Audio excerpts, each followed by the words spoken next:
Donc, rebonjour tout le monde, re-bienvenue à cet autre cours. Aujourd'hui, on va commencer avec la correction de notre exercice de notre dernier cours. Donc, ici, on va continuer dans notre application déjà courante et on va aller regarder qu'est-ce qu'on voulait aller faire avec notre petit devoir. On va se mettre en clavier anglophone et on va aller...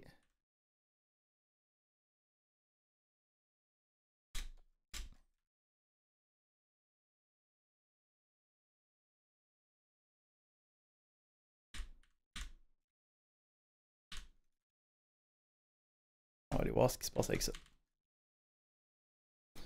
Puis ça, c'est la fin. All right. Donc, on voulait avoir... Attends, on va mettre ça un petit peu plus grand pour qu'on puisse voir jusqu'à la fin. On voulait avoir un serveur express qui nous crée un API qui allait gérer la gestion d'un compteur. Okay? Donc, en application web, des compteurs, c'est toujours notre premier petit jouet. Donc, on commençait en disant, bon, on va prendre un premier serveur qui va dire « Bonjour B35 » sur le get de la racine. Donc, si on se rappelle, on est en train de créer des serveurs express qui vont être des serveurs qui vont être événementiels, donc qui vont répondre à des critères. Donc, on a ici la configuration de notre librairie, la création de l'application qu'on va configurer, puis après ça, on va avoir différentes configurations qui vont spécifier sur quelle méthode et sur quelle route on va aller répondre à un résultat, à une requête. Donc, on va répondre avec un résultat à une requête. Donc, sur la racine, on disait « Je veux que ça dise bonjour B35 ». On va mettre les guillemets pour spécifier que c'est une chaîne de caractères.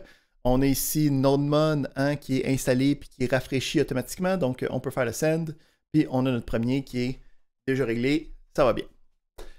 Ensuite, on veut avoir un compteur qui va compter le nombre de posts sur le chemin counter. Donc, le principe d'un compteur, c'est qu'il commence à 0, puis qu'il va compter 1, 2, 3, 4, 5, 6, 7, 8, 9.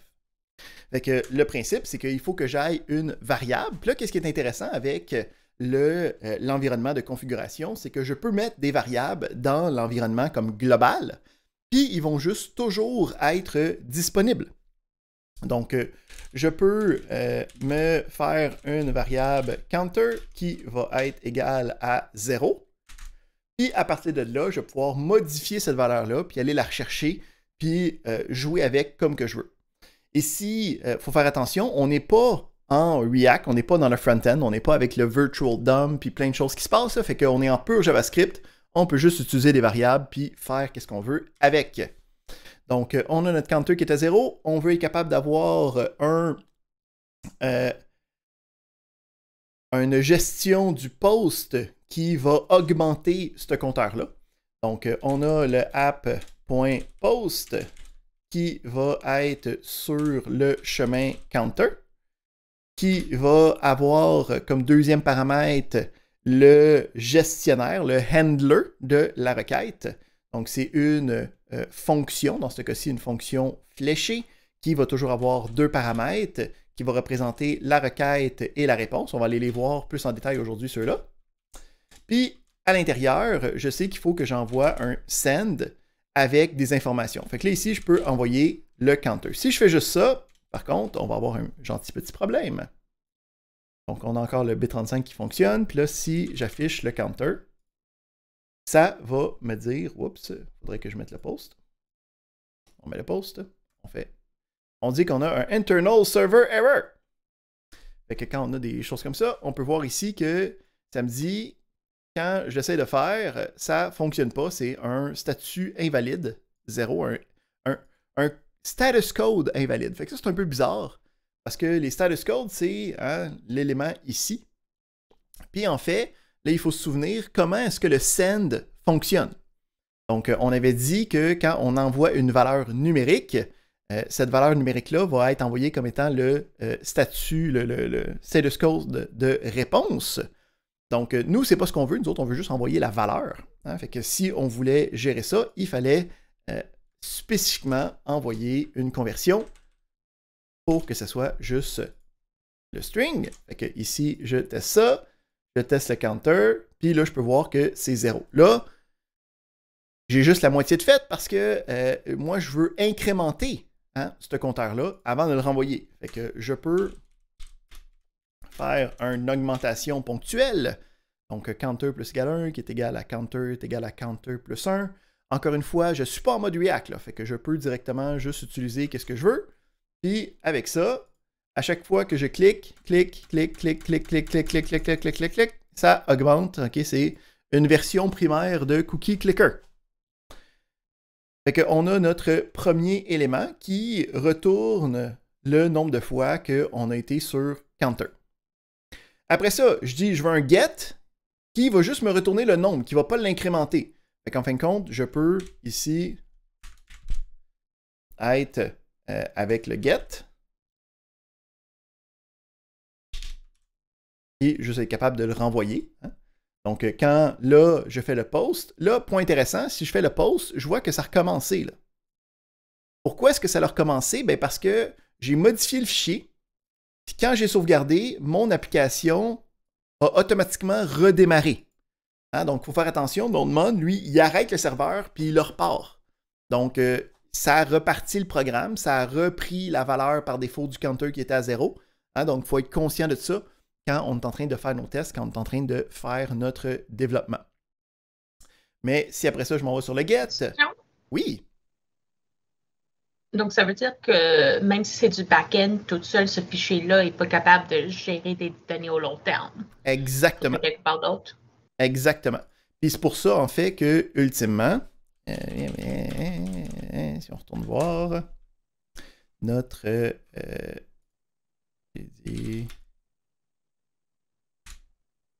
on s'en va voir ça ici. On clique ici. On revient à ça. C'est pour ça que quand on travaille avec une application full stack complète, on n'aura pas juste la couche de présentation puis la couche de logique, la couche de business. On n'aura pas juste le front-end puis le back-end. On va aussi avoir une base de données qui va être la source d'informations permanente. Comme ça, même si le serveur plante ou s'il y a des informations qui sont problématiques, ça va toujours être la couche de données qui va être comme la source de vérité des informations.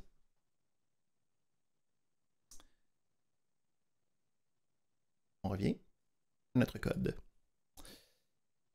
Donc, on est capable d'avoir le post, on est capable d'avoir le get, et il nous manque le delete.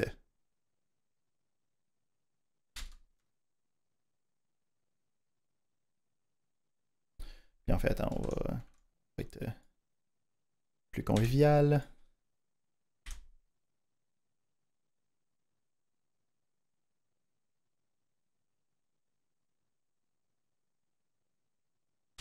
C'est ça. Donc, le delete. Encore une fois, là, je viens de le resetter. Fait que quand je fais le get, il est à 0. Il faut que je fasse une couple de post pour être capable d'augmenter la valeur. Si je fais un get, là, je devrais regarder la même valeur. Je clique, clique, clique, clique, clique. Ça garde la même valeur. Je fais un delete. Je fais un delete. Ça me remet à 0. Puis là, si je fais le get, ça me garde à 0. Puis là, si je continue à faire les posts, ça va réincrémenter à partir de 0. Fait qu'on a nos différents éléments disponibles. Ensuite, on dit, je veux avoir un chemin spécial, OK? Ou ça pourrait être counter ici, c'est pas obligé d'être chemin, c'est pas très grave. On va garder les autres éléments.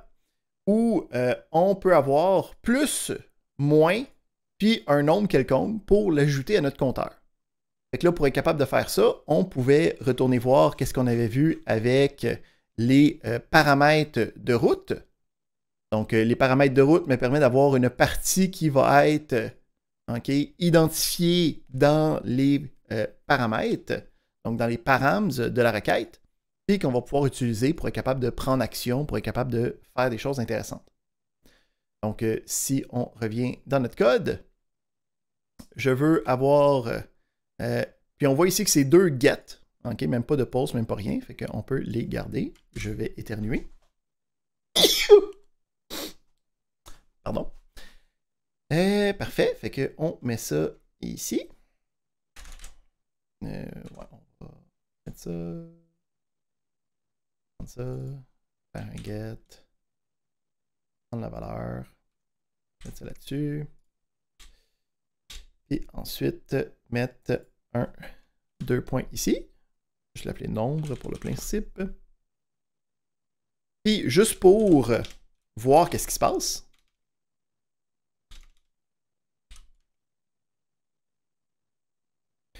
On va aller les chercher pour voir qu'est-ce que ça donne.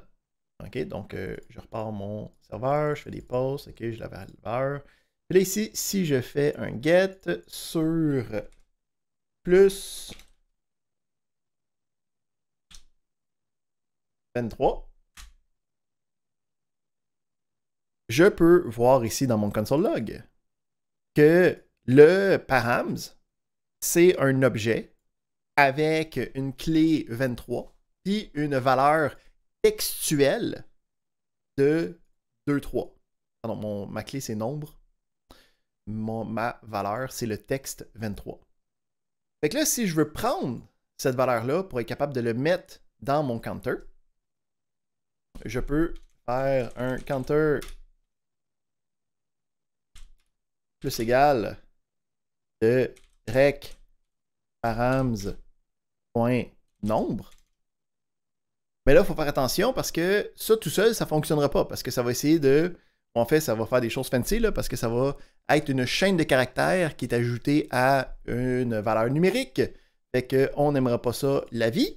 Fait qu'on peut faire une autre conversion pour être capable de dire je veux que ça soit converti en nombre pour être capable de l'ajouter. Là, à ce point-là, quand je fais le rec counter plus 23, oups, que j'ai fait, j'ai marqué ec plutôt que rec. Il manque un ouais. Donc, on voit ici que quand je le send, ça nous ajoute 23, ça nous ajoute 23, ça nous ajoute 23. Si je garde juste le post tout seul, ça l'ajoute juste un à la fois.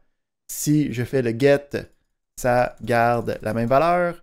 Si je fais un delete, ça le remet à 0, comme on voulait. Ici, je n'ai pas fait de validation là, pour être certain que le number était quelque chose de valide, blablabla. Là. Donc, c'est juste pour voir ici les fonctionnalités d'Express. Pas nécessairement directement shipper ça en production en ce moment. Si je veux faire la même chose, mais pour les valeurs négatives, je peux donc faire moins et juste changer ça avec un moins en dessous. Et ça va faire les deux. Et ici, il nous restait un dernier élément où on dit que quand il y a un autre chemin, ici on va dire counter quelque chose, un counter n'importe quoi, je veux que ça retourne le statut 403. Fait que le principe, c'est que là, il faut comprendre qu'on a déjà des routes, puis on avait dit que c'était en ordre séquentiel, notre affaire. Donc, si je veux une version générale, je veux que ça soit après ces configurations-là.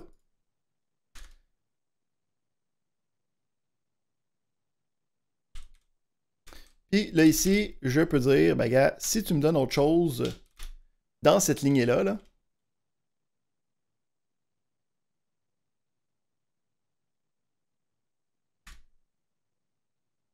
j'envoie 403.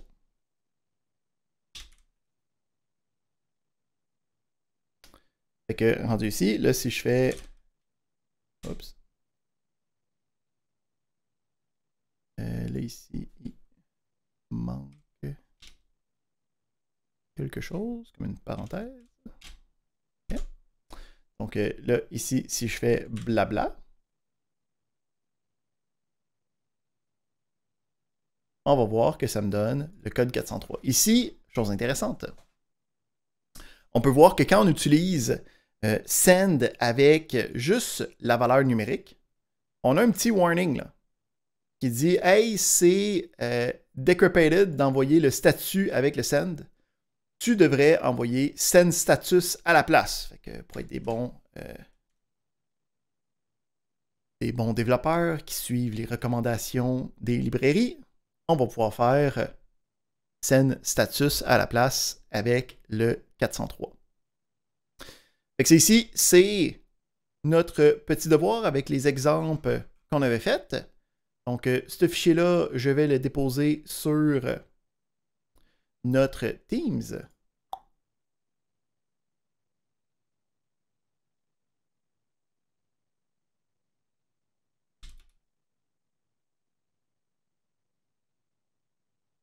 Hop.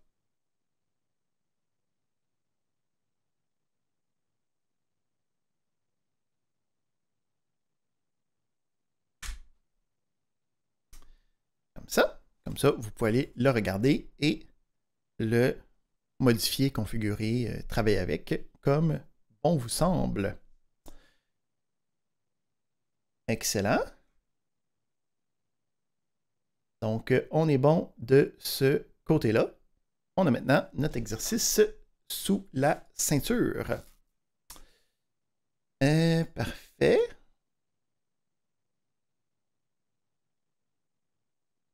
Je veux aller chercher des informations.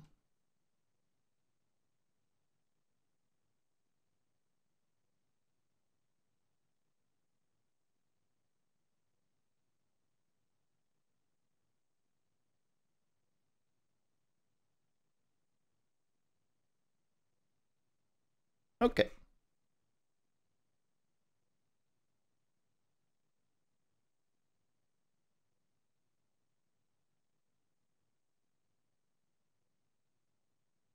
Et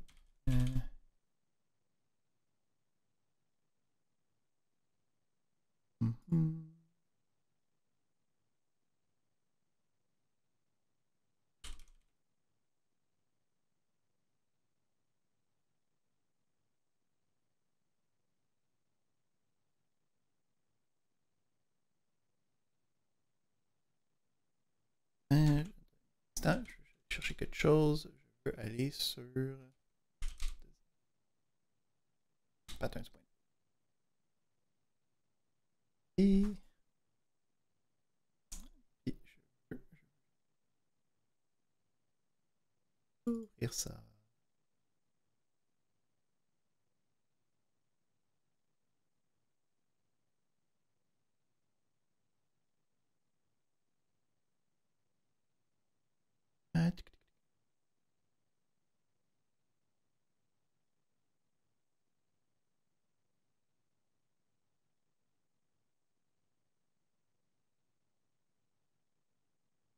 All right. Fait que la prochaine chose qu'on va aller apprendre aujourd'hui, ça va être le principe de middleware. Donc, ici, dans Express, dans notre guide, on a le principe d'utilisation de middleware. Pour bien comprendre, par contre, on va commencer avec un petit diagramme. Parce que là, on a le concept que quand on travaille avec des routes, on peut avoir une configuration qui permet comme d'intercepter la requête, puis d'être capable de créer une réponse pour cette requête-là. Fait que ça va bien, mais on va voir que c'est un petit peu plus complexifié que ça quand on fait la gestion entre la requête et la réponse. Fait que quand on travaille avec des serveurs comme Express, il va y avoir le principe de middleware. Donc, il y a du software, qui est des logiciels. Du middleware, c'est des logiciels de milieu. Donc, ça le présente bien. Donc, le principe, c'est que je vais avoir ma requête initiale. OK? Puis, je vais avoir, à la fin de mon processus, une réponse qui va être envoyée. Donc, le principe, c'est que si on utilise directement quelque chose comme ça, ce qu'on a, c'est on a directement la requête, puis on a directement la réponse, puis il n'y a rien entre les deux. Mais, on peut avoir une version plus complexe que ça, qui va être le principe de middleware. Donc, le principe du middleware, c'est de dire, gars, j'ai une requête, puis là, j'ai besoin de faire des choses intermédiaires. Okay? Que ça se peut que différentes routes, que ça se peut que différentes parties aient tous besoin. Puis, une fois que tout ça est traité, je peux passer à un autre middleware qui va traiter une autre partie. Puis après ça, il va y avoir un autre middleware qui va traiter une autre partie. Puis, ultimement, je vais construire une réponse que je vais envoyer. Donc, comment est-ce que ça fonctionne, cet élément-là de middleware? Bien, ça va être le principe que quand on va créer nos différentes routes, on va pouvoir dire, gars, avant d'arriver à la route où c'est qu'il y a la réponse, passe par ici, OK, mais c'est pas le dernier. Donc, j'envoie pas tout de suite de réponse. Continue dans ta configuration pour aller en trouver un autre qui va te fournir une réponse. Donc, comment est-ce que ça va marcher, cet élément-là? Quand je construis ma configuration, OK? Donc, ça, on l'a tout vu, on a le express, on a un parti, on a le get, on a la listen, tout ça, c'est des choses qu'on connaît. On a, dans le milieu, la configuration d'une route. Hein? Donc, on a la méthode, on a la route à laquelle c'est agencé.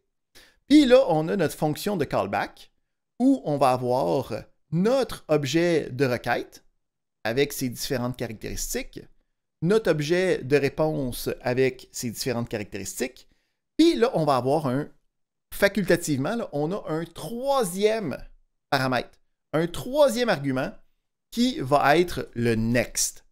Donc, le next, c'est une fonction qu'on peut appeler pour dire, hey, ici, je n'ai pas de réponse, là.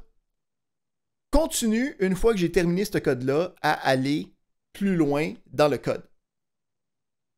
OK? Donc, on va se donner un petit exemple avec ça, juste pour bien voir comment ça peut fonctionner.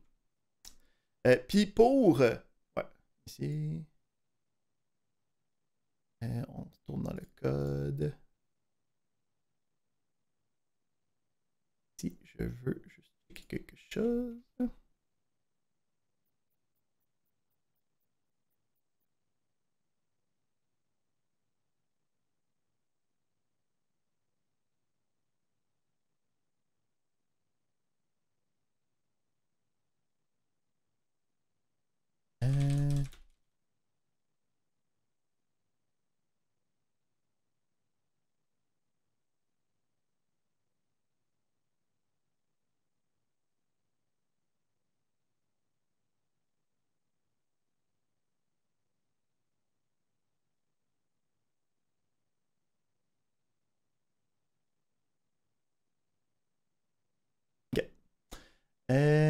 Parfait, on va retourner ici. Donc, on disait, j'ai le principe de pouvoir avoir un app.get, d'avoir une route quelconque, d'avoir une fonction qui est le rec, le res, puis maintenant un troisième, le next, qui va être disponible. Et là, ici, ce que je peux faire, c'est, genre, mettons un petit console log.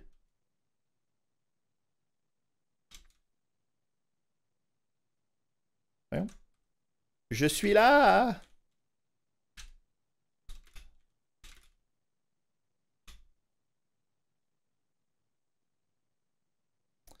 Et là, à la place d'avoir une réponse, je peux appeler le next. Fait que là, voyons voir qu'est-ce qui se passe quand je fais un get sur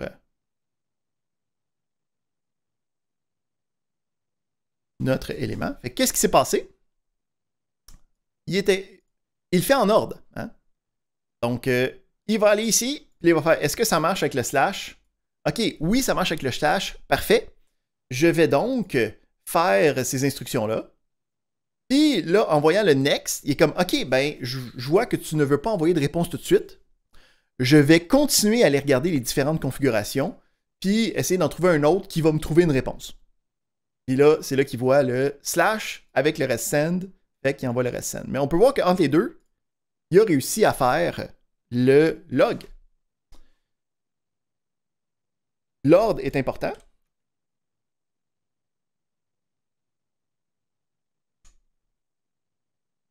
Donc, si je le refais avec le get qui envoie la réponse en premier, il trouve cela, il voit, OK, il y a une réponse, donc j'ai terminé, je ne vois pas plus loin. Hein? Puis le get avec le next n'est pas utilisé, n'est pas invoqué. Fait que là, la question, c'est, mais pourquoi est-ce que je voudrais utiliser ça? Excellente question, étudiant fictif. Plein d'introspection. Donc, on va aller regarder un peu qu'est-ce qu'on est capable de faire avec les middleware pour mieux comprendre qu'est-ce qui est utile quand j'utilise les 10 middleware.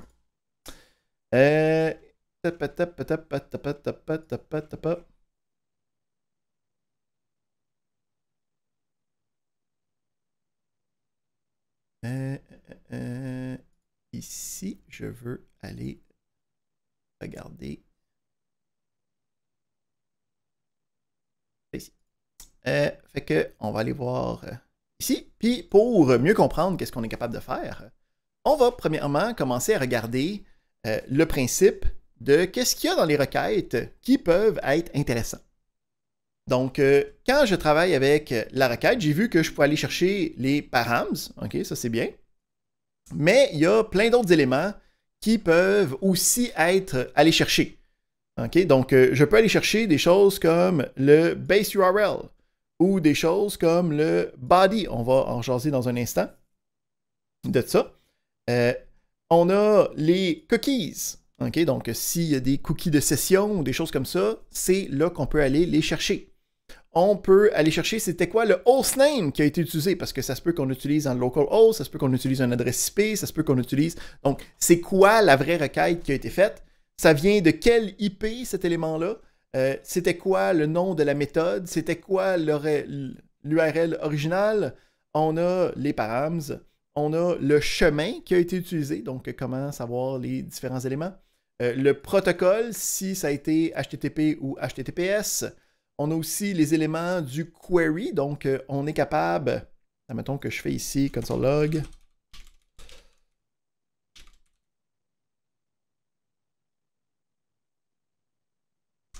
Juste pour voir qu'est-ce qu'il y a à l'intérieur. Puis là, quand je fais le send, je suis là, puis là, je peux voir que j'ai un objet vide, mais je peux avoir un query aussi que j'ai chose, ici, valeur. Hein? Puis le principe de query, c'est d'avoir un point d'interrogation après ton chemin. On avait jasé quand on avait parlé de comment était un URL. Puis c'est des clés valeurs séparées par des commerciales, des éperluettes. Puis là, à ce moment-là, ben, c'est une autre manière à travers le... voyons, à travers l'URL lui-même de passer des informations. Oups, j'ai pas le code ici, on va aller regarder ici. Donc, j'ai le query qui est ici, puis on a ici les différentes valeurs qui sont présentées. Quand j'exécute la requête, je peux voir que ces valeurs-là sont renvoyées dans notre environnement, puis là, je peux commencer à faire des choses avec pour être capable de travailler avec ça. On a aussi... Y a-t-il d'autres choses intéressantes là-dedans? Non. On a aussi le principe de réponse, hein, qui est un objet qui va pouvoir aussi gérer des informations. Là, qu'est-ce qui est intéressant, c'est que dans la réponse, oui, OK, j'ai des propriétés, là, mais je peux ajouter des informations dans la réponse qui vont être propagées dans l'objet de réponse entre les différents éléments. Donc ici, je peux dire, OK, dans ma réponse, là, je veux super méga secret.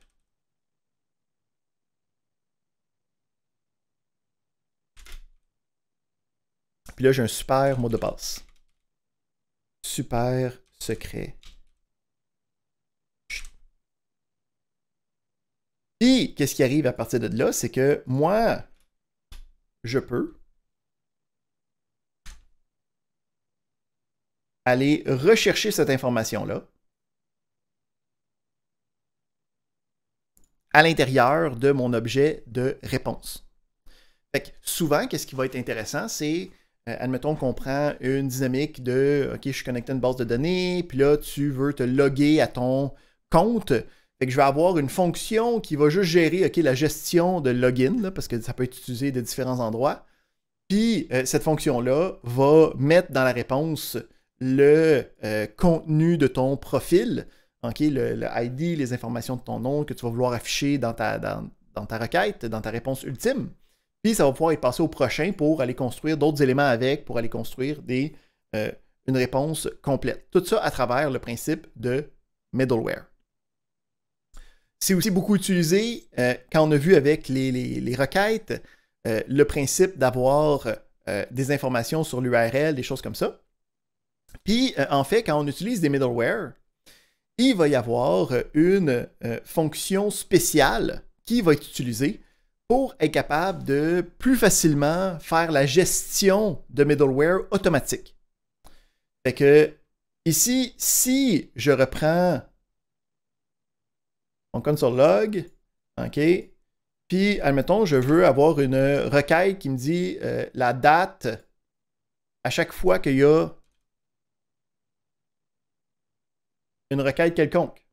Hein? Donc, oups. Ici. Donc, à chaque fois que je fais une requête, hein, c'est logué quelque part. Puis là, je pourrais même avoir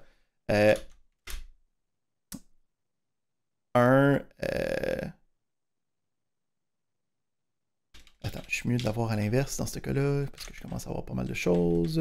On va faire ici les interpolations de chaîne. On va mettre un 2 points, puis là, on va mettre un deuxième élément qui va être le rec point pat, mettons. Fait que là, quand je le fais, oups, peut-être quelque chose de pas correct.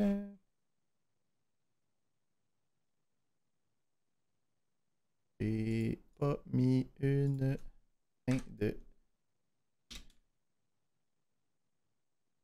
OK. Ça. Puis là, ici, je peux voir que quand je fais une requête, j'ai toute l'information, puis un slash. Okay. Parenthèse à l'intérieur, c'est pour ça. Le slash.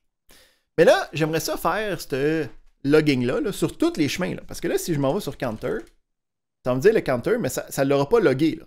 Fait que là, il faudrait que j'en fasse un autre qui est pour le counter, puis j'en fasse un autre qui est pour les éléments.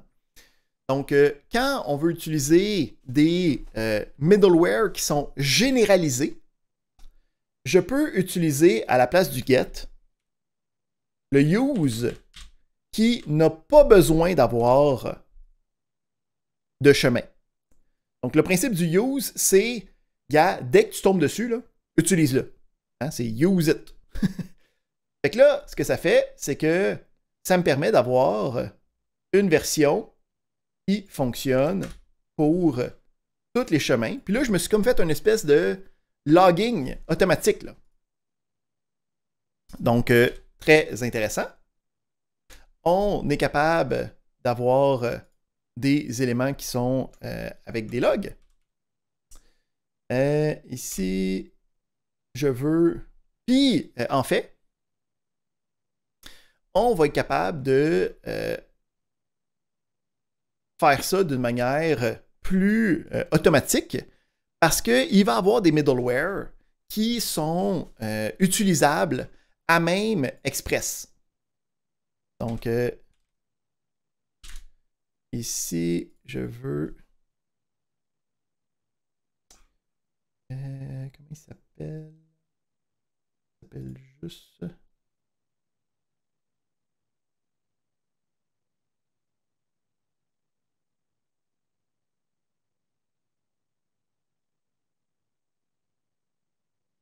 Je veux.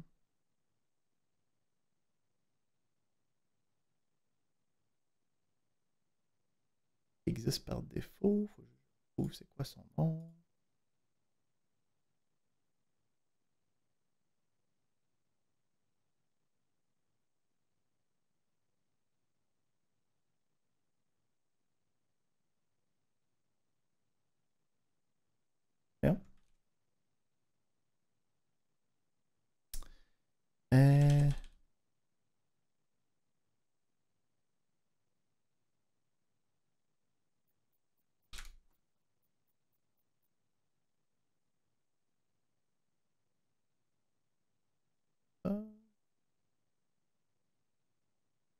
faut juste que je retrouve c'est quoi le nom de mon affaire.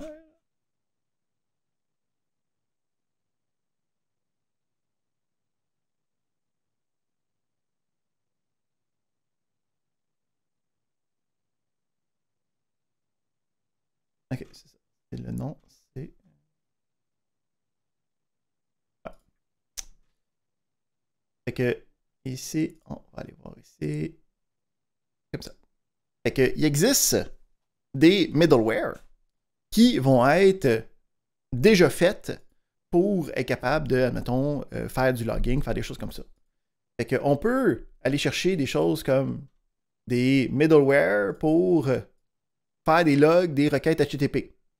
Fait que c'est un projet quelconque qui va avoir, donc il faut que je l'installe dans mon dossier de projet. On s'en va dans la partie de code. On va arrêter notre serveur pour l'instant. On va revenir ici. On va venir installer cette librairie-là.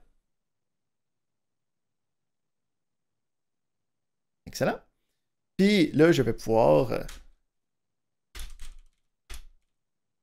l'importer. Ça s'appelle Morgan. Puis, si je veux l'utiliser, ben, ce que je vais faire, c'est qu'au début de mon application, je vais utiliser qu'est-ce que moi, j'ai spécifié. Puis lui, c'est déjà une fonction à... Oups, use. C'est déjà une fonction qui va nous permettre de gérer le logging, puis d'être capable de l'utiliser correctement. On passe ça. Puis maintenant, quand je l'exécute, je peux voir ici. C'est correct, c'est pas grave. Comment je vais pas l'utiliser? Je vais pas bien regarder ça. Oups.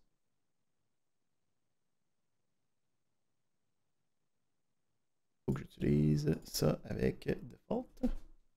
Une fonction. OK. On va ça. Et là, je peux voir ici. OK. On a dans notre use logger, là ici, il a fallu que j'aille checker la documentation pour voir comment le partir. Là. Mais je peux voir ici l'adresse, la date, la méthode. OK.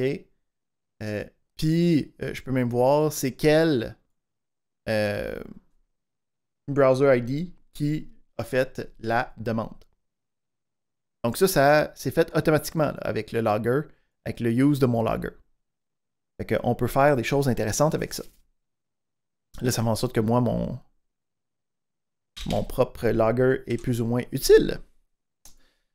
Donc, dans les autres middleware qui sont souvent utilisés, on va aussi avoir le principe du body parser, mais avant de commencer à aller chercher ces éléments-là, on va se prendre une première petite pause, puis on va revenir à 14 heures pour regarder le principe d'utilisation du body avec une requête, puis l'échange d'informations avec le corps de la requête. Fait qu'on se prend une petite pause et on revient à 14 heures. À tout de suite. Donc, rebonjour. On s'est laissé juste avant la pause avec le principe de middleware, donc des fonctionnalités qui me permettaient de venir s'insérer entre notre requête initiale et notre réponse finale. Donc, on avait vu les principes de middleware de logging, donc de journalisation pour être capable d'avoir des logs, des journaux de différents événements. Il y en a un autre qui est extrêmement intéressant, qui va être un qui est en fait fourni directement avec Express, tellement il est utilisé, qui va être le middleware JSON. Donc, c'est un middleware qui est fourni avec Express, qui va être capable de regarder les corps de requête en JSON, puis d'être capable de te les fournir dans ton objet de requête. En fait, si on retournait voir dans l'objet de requête, on avait la propriété body qui va avoir besoin de... donc, par défaut, c'est undefined. Puis, si tu utilisais un middleware comme ExpressJSON ou Express URL Encoded, ça va être utilisé pour travailler à travers ce contexte-là. Fait que là, la première chose, c'est qu'est-ce que le contenu d'un body avec une requête. Donc, si on retourne dans notre engin qui nous permet de faire des requêtes, donc avec le Thunder Client, quand tu envoies une requête, tu peux avoir différents éléments qui vont être avec la dite requête. Okay? Puis un de ces éléments-là, ça va être le body. Okay? Donc, une structure de données que tu envoies avec la requête.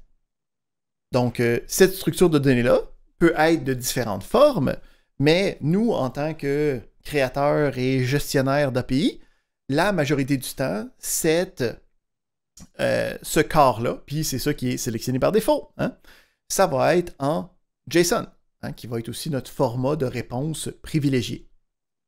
Donc, le principe, c'est que je peux avoir ici un élément en JSON. Donc, en JSON, il faut que ce soit des clés en chaîne de caractères. Donc, ici, on pourrait avoir...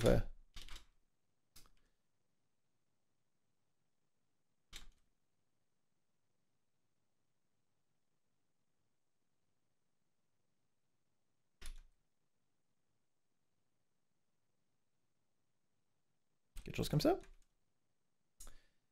Puis, quand je l'envoie, le principe, c'est que c'est envoyé avec cet élément-là. Mais là, cet élément-là, en ce moment, il n'est pas disponible. Okay? Pourquoi est-ce qu'il n'est pas disponible? C'est parce que, là, ici, on va aller ici, puis on va faire un petit console log de notre requête avec le body.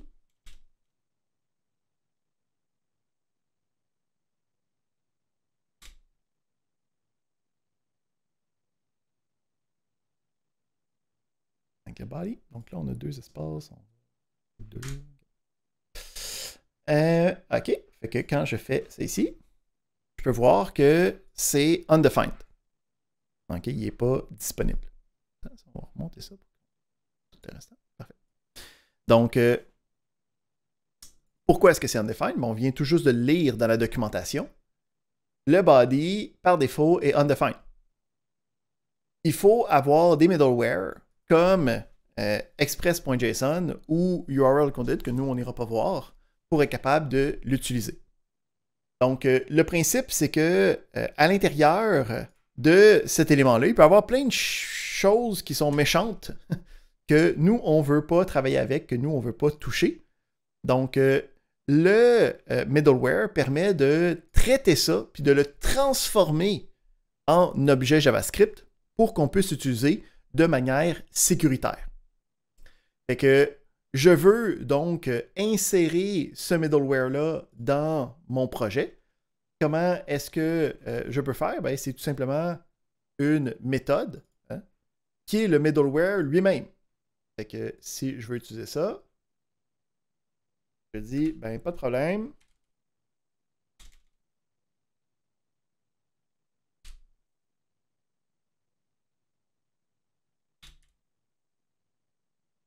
Utilise ce middleware-là. Donc, le use avec express.json. Puis là, on a ça au début. Hein? Encore une fois, c'est important que ce soit au début parce que ça va être catché puis renvoyé par la suite. Fait que là, maintenant, quand je fais mon get, j'ai maintenant le contenu de mon body, okay, qui va pouvoir être utilisé pour une panoplie de choses. Donc, je vais pouvoir créer des nouvelles entités avec ces informations-là. Je vais pouvoir aller donner plus d'options. Je vais pouvoir faire n'importe quoi là, que vous pouvez penser là, à la création d'un API avec ces éléments-là.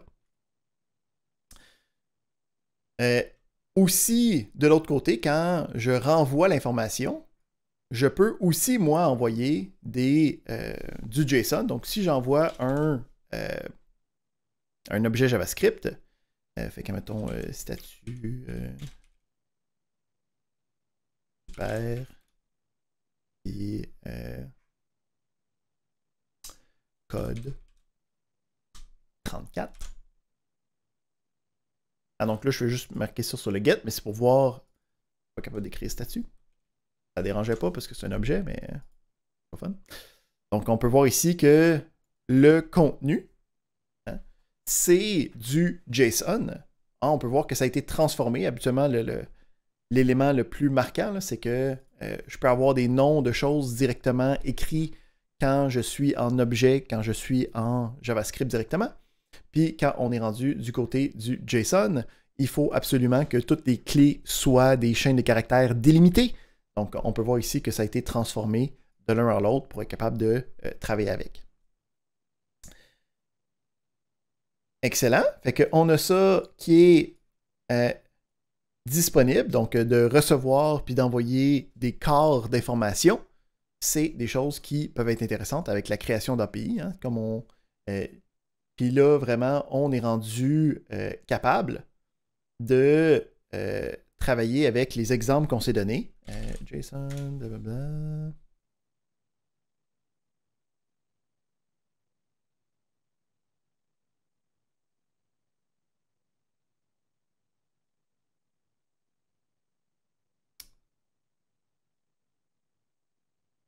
Non, tu zoomes pas in. Quand même mal fait, ce site-là. On va aller à une autre place. Ici.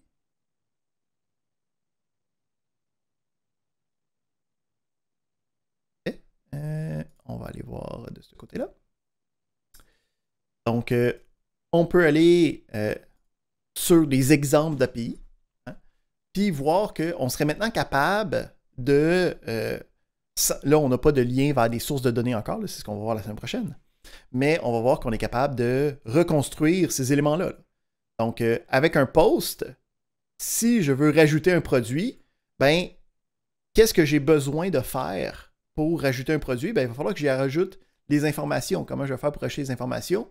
Ben, ça serait dans le body, dans le corps de la commande en JSON.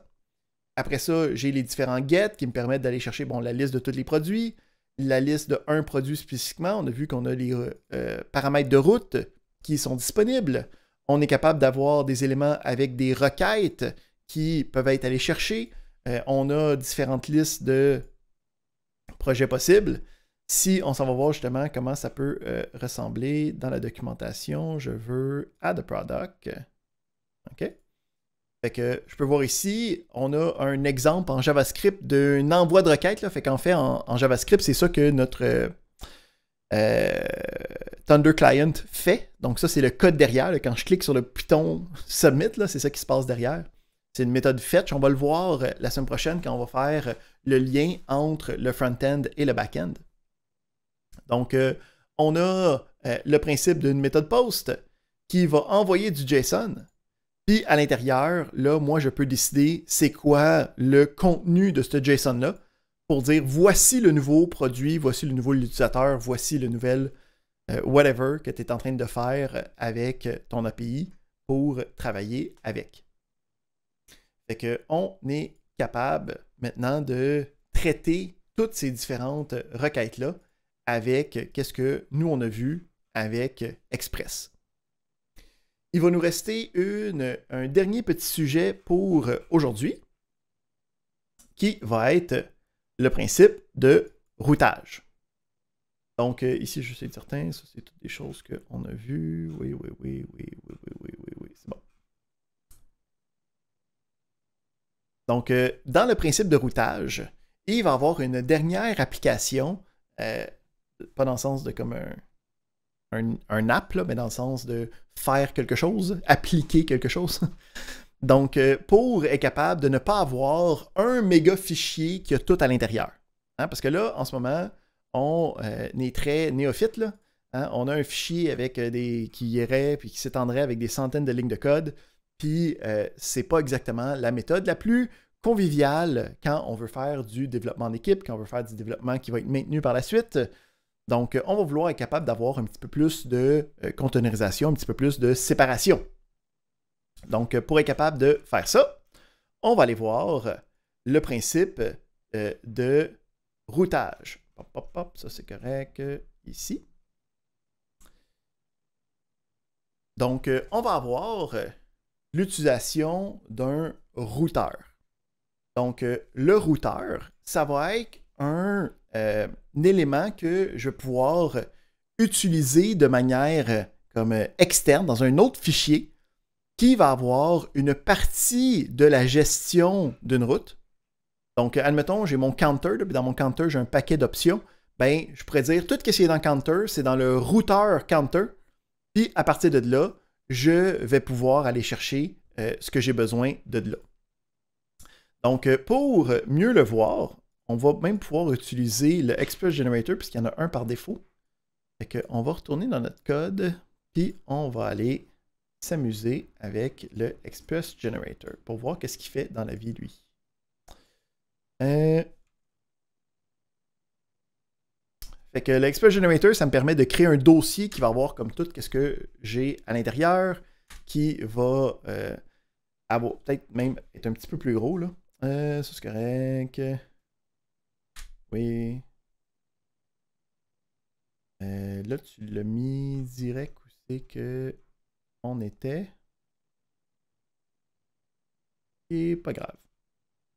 Fait que je peux faire...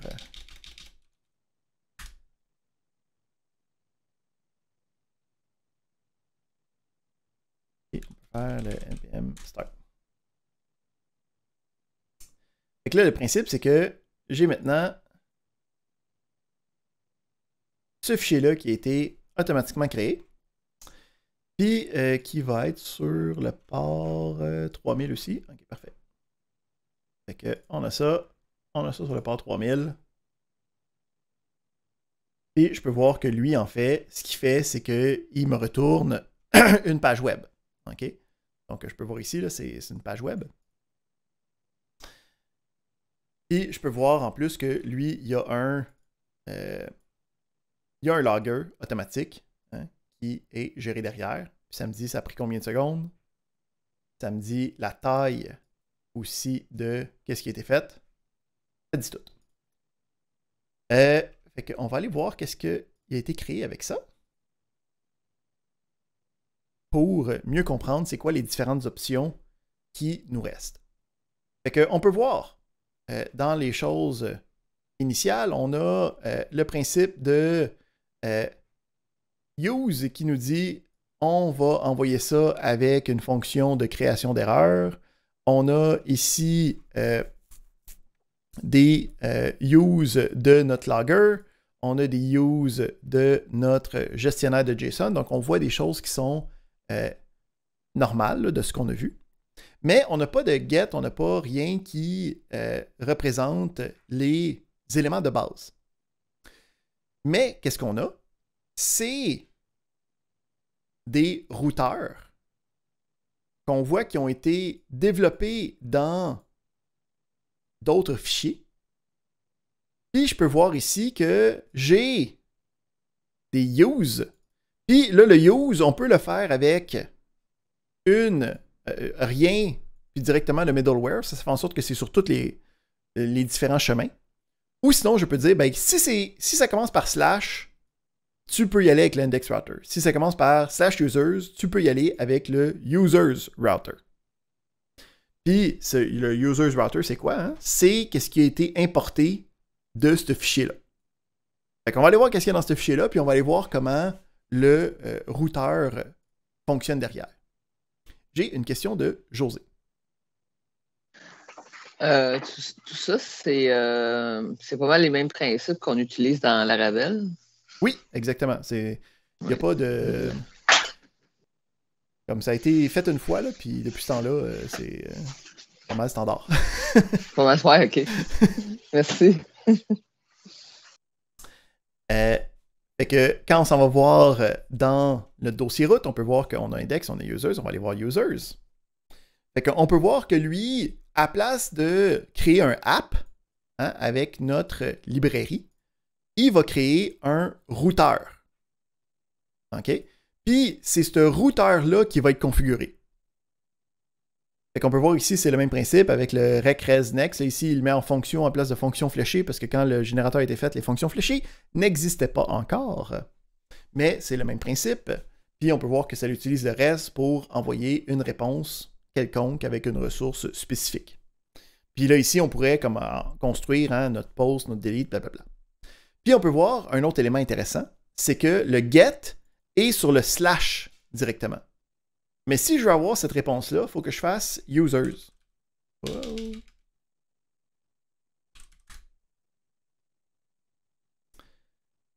Pourquoi est-ce que c'est comme ça?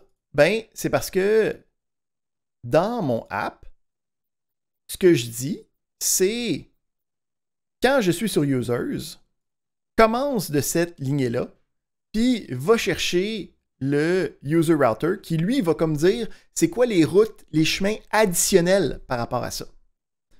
Donc, quand je suis dans users, quand je dis slash, ben, c'est après la configuration initiale de users.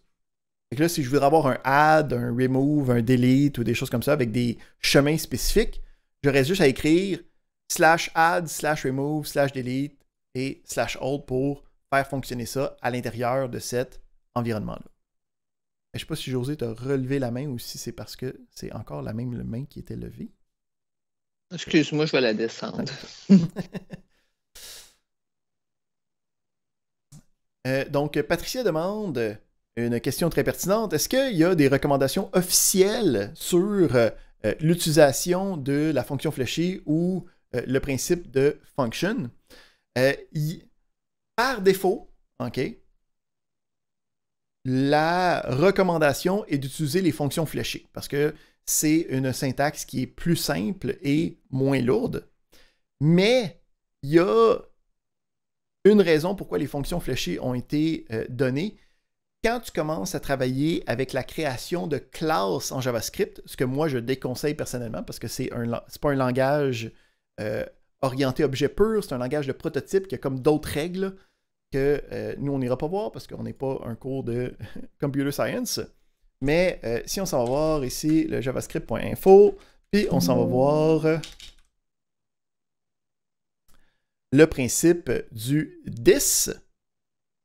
OK? Donc, il y a le principe de quand on travaille avec un objet, puis que cet objet-là, on veut commencer à l'utiliser, on va être capable d'utiliser comme le self ou le this qu'on a en Java. Mais il y a des règles vraiment bizarres puis vraiment inhabituelles par rapport à l'orienté objet. Puis, quand tu utilises le this, dépendamment de si tu utilises une fonction ou une fonction normale ou si tu utilises une fonction fléchée, les règles du this vont changer. Donc, il y a un cas particulier où c'est que tu es obligé d'utiliser des fonctions, mais ça arrive tellement peu souvent que c'est même pas quelque chose que je veux m'attarder dessus parce que dans la majorité des cas, tu vas vouloir utiliser la fonction fléchée. Puis, c'est vraiment dans des cas super bizarres et corner case que le this va vouloir être utilisé dans une fonction standard.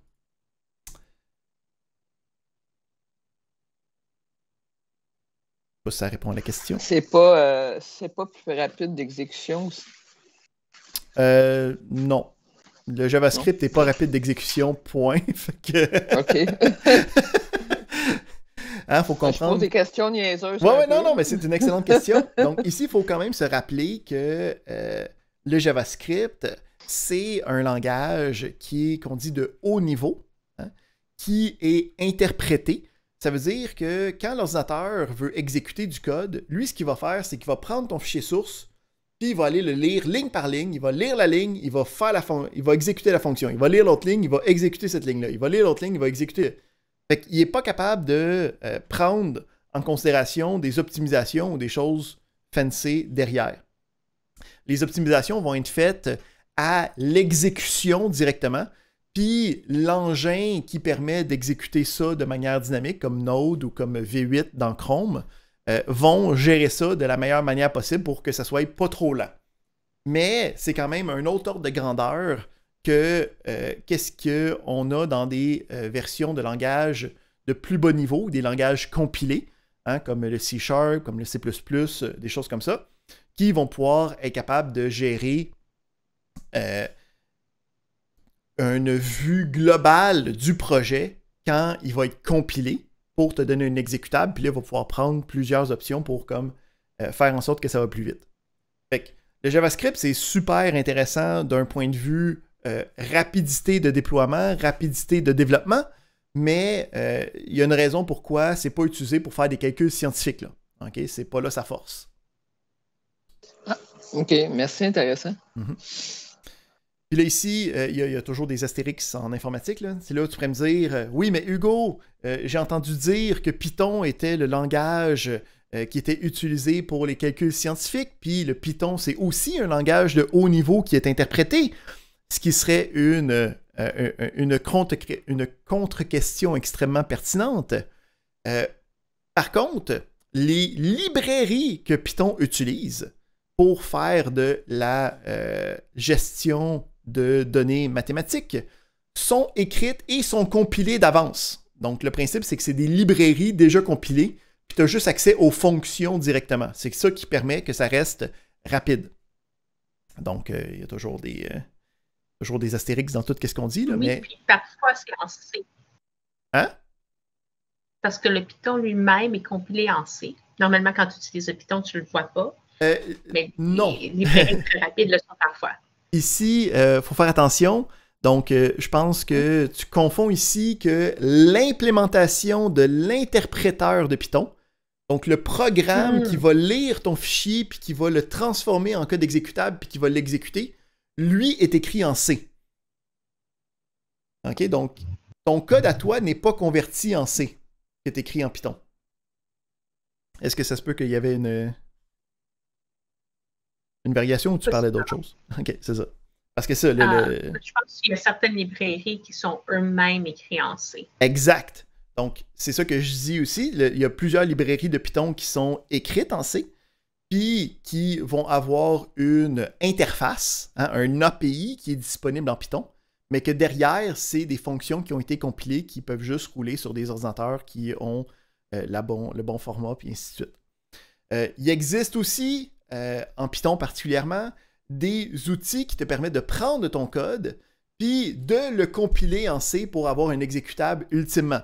Mais ce n'est pas des choses qui sont activées par défaut. C'est des choses vraiment plus fancy qu'il faut que tu ailles chercher puis que tu configures puis que tu travailles parce que des fois ça ne marche pas parfaitement, des choses comme ça. Par rapport à ça, oui. On me demande il n'y avait pas une parallèle à faire en Java. Est-ce que c'est possible? Je ne sais pas si les trucs se font compiler d'avance, qu'on les appellerait. Le Java est un langage intéressant parce que, puis là, tu sais, vous me jasez, là, parce que moi, je fais de la recherche en création de langage, là, fait que posez-moi autant de questions que vous voulez là-dessus. Le Java est à une place intéressante parce que lui est un langage de machine virtuelle.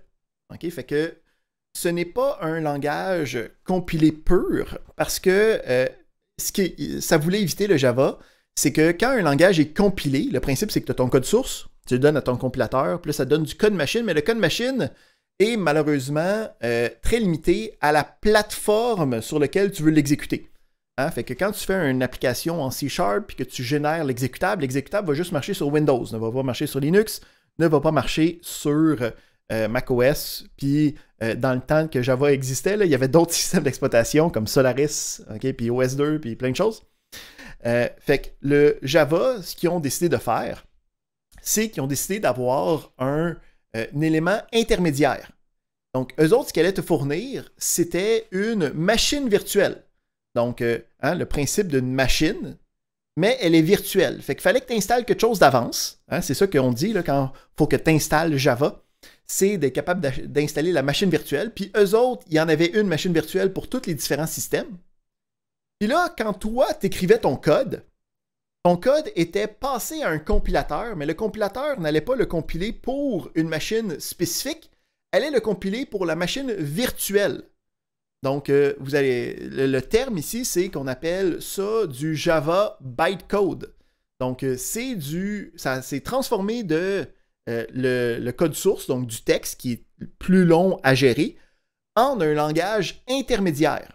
Okay? Ce qu'on appelle le Java bytecode, c'est quand tu t'en vas dans ton dossier, là, où c'est que tu as toutes tes affaires en Java, tu as tes points Java qui sont tes fichiers sources, puis tu vas avoir tes points classe qui vont être en fait des fichiers binaires pour la machine virtuelle de Java. Fait qu'eux autres, ils ont réussi à comme trouver le juste milieu pour être capable d'avoir quelque chose qui roule partout, hein, parce que c'est ça le premier slogan de Java, runs everywhere. Puis d'être capable d'avoir en même temps quelque chose qui va s'exécuter rapidement. Le downside, hein, parce qu'il n'y a jamais rien de gratuit, il n'y a jamais rien de parfait, c'est que faut que la machine virtuelle soit disponible sur ta machine. Puis c'est la machine virtuelle qui va décider est-ce que il y a des choses qui peuvent être mieux implémentées, est-ce qu'il y a des performances à faire. Là, la machine virtuelle Java, elle a plus de 20 ans. Là. C'est un miracle de génie logiciel, cette affaire-là. Là. Il y a beaucoup de passes de génie à l'intérieur qui fait en sorte que c'est vraiment intéressant puis comme c'est vraiment performant dans pas mal tous les cas. Mais Java est un langage semi-interprété, semi-compilé. Il se positionne entre les deux avec son principe de machine virtuelle.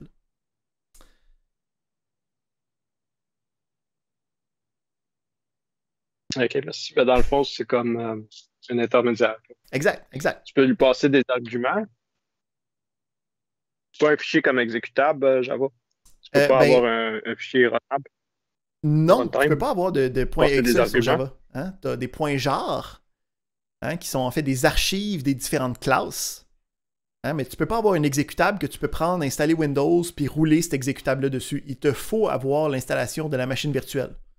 Qui est, en fait, quand on dit installe Java, c'est installe la machine virtuelle qui permet d'exécuter du bytecode de Java.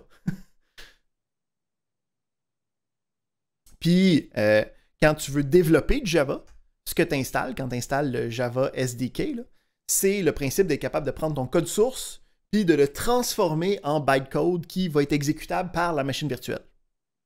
Fait que le tooling de Java est pas mal plus gros, pas mal plus méchant pour être capable d'avoir ces autres avantages-là. Parce que dans la vie, il n'y a jamais rien de gratuit. Le point genre, c'est ça. Ouais, ben le point genre. Le point genre, c'est ça qu'il faut être le fichier intermédiaire, ça. Oui, lui, c'est du code compilé. C'est du code compilé pour la machine virtuelle de Java. Puis le point genre, c'est en fait un archive, c'est un zip, là. Puis à l'intérieur, il y a les points classes de tes différentes classes, de tes différents fichiers Java. Si tu ouvres un point genre, là, tu peux l'ouvrir avec WinZip, là, puis que t'es mieux d'utiliser 7-Zip aujourd'hui. Le WinZip, c'est un peu vieillot. Mais ouais. Est-ce qu'on peut lui passer des arguments, lui? Comme des tirets, quelque chose? À travers le lancement avec la machine virtuelle, quand tu veux exécuter des choses en Java, il faut que tu marques Java, puis là tu marques le tiret genre, puis là tu marques le genre, ben avec lui, tu peux lui donner des paramètres, ouais. Qui vont être transférés à qu'est-ce que tu as. Qui va être quand tu pars, si on fait un petit détour là.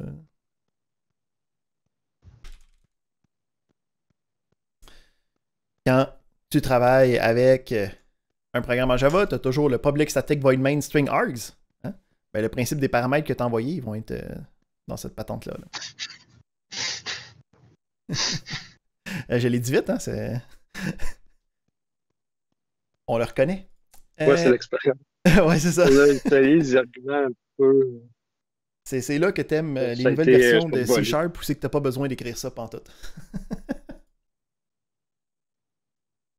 OK. Ça tombe bien parce que nous autres, on était à la fin de notre petite épopée. Donc, on a... Ici, je vais vous envoyer le lien dans le chat et sur... Non.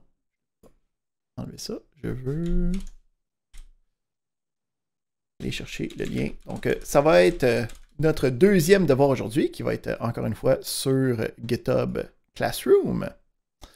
Laissez-moi aller chercher le assignment. Ça, ce devoir-là est évalué. Exactement. Donc, comme pour celui de React, on va avoir un dépôt à faire. Donc, ça va être le même principe. Je vous donne un lien à l'instant dans le chat. Je le mets aussi dans notre conversation pour le cours. Donc, je vais dire aujourd'hui.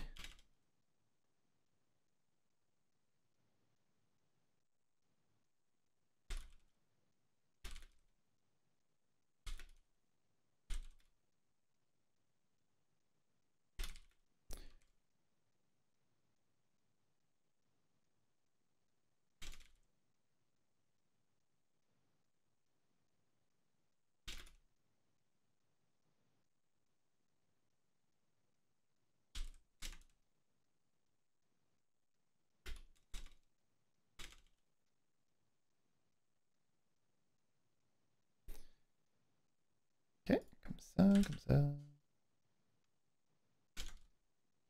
Comme ça. Ici. On met ça ici. Et on met ça ici. Donc, le devoir que je vous conseille de commencer aujourd'hui, ça va être d'être capable d'aller chercher, encore une fois, on reprend notre fichier de citation, puis on va vouloir en fait créer l'API qui me permet de gérer ça correctement. Donc, je vais avoir 3 différents chemins. C'est tous des get. OK? Donc, pas de post. C'est un petit devoir. Là, on veut juste commencer. Avec le principe de retourner toutes les quotes. Le principe d'être capable de retourner une quote spécifique avec un ID. Puis, le principe de pouvoir, encore une fois, avoir les quotes puis d'en avoir une de manière aléatoire en allant sur quotes/random. Donc, je vous donne le fichier de quotes.json ici pour être capable de l'importer dans votre projet d'Express. Il faut utiliser le require, okay, parce que le import puis le require, c'est 2 manières d'importer, mais ne sont pas compatibles en même temps. Il faut utiliser l'un ou l'autre. Donc, puisque le restant de tout ce que j'ai montré utilisait le require, donc il faut utiliser le require aussi de ce côté-là. Donc, c'est à vous de créer la partie Express. Encore une fois, c'est sur GitHub comme sur l'autre. Fait que vous allez avoir tout votre propre dépôt. Vous devez déposer votre fichier à l'intérieur de ce dépôt-là par Git pour être capable de compléter le devoir. Fait que c'est avec ça qu'on continue de travailler aujourd'hui. La semaine prochaine, on va aller voir comment connecter une base de données à notre back-end. Puis, on va aller voir comment connecter notre front-end et notre back-end pour être capable d'avoir en fait l'application full stack avec les 3 différentes couches. Puis, après ça, on va avoir vu qu'est-ce qu'on a besoin pour être capable d'entamer notre deuxième méga projet de fin de session pour avoir consolidé toutes nos connaissances. Puis aussi, on n'oublie pas, on a au dernier cours un examen qui va être durant la période du cours, qui va être une espèce de récapitulatif des devoirs que vous allez devoir refaire. Fait que c'est la fin de la partie magistrale. Le restant du cours est pour travailler sur le devoir. Vous devriez même avoir le temps de le faire si vous prenez d'avance. Dès maintenant, de faire au complet, je parle. Je reste évidemment disponible durant le restant de la période sur Teams. On se revoit, nous autres, mardi après-midi. Puis, évidemment, même si après le cours, vous avez des questions, n'hésitez pas à me jaser ça à travers Teams pour que je puisse vous aider. Fait que si on ne se reparle pas parce que vous êtes très bon et que vous faites le travail en silence, je vous souhaite une bonne fin de semaine et on se revoit mardi. Merci, bon week-end. Merci, je voulais bon savoir, week-end. Hugo, pour le premier devoir, justement,